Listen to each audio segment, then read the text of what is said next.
So you got a Toyota Camry 2007 or 2011, 2011 to 2011. I'm not a mechanic, but I'm going to tell you my experience. P0171 code and P0420.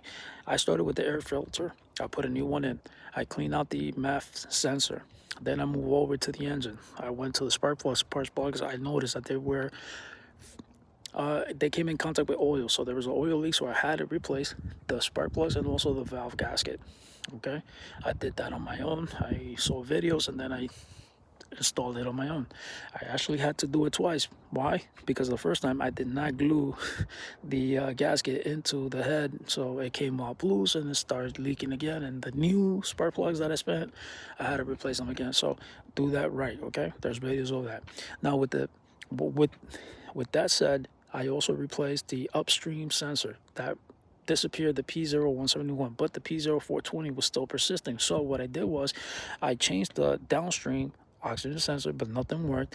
I checked the muffler to see if there was leaks. I did find a leak. I sealed it with some cement.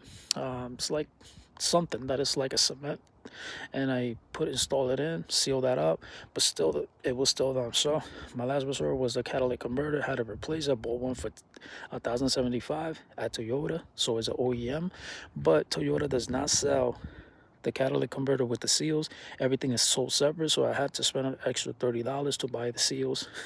I mean the gasket. So pretty much I spent, let's say, 3,800 plus everything else. It was almost like 5 grand, but the car has 130,000 miles. It works for me, and the way that I treat my cars, I take good care of it. So guys, if you dealing with those codes, those are the most common issues.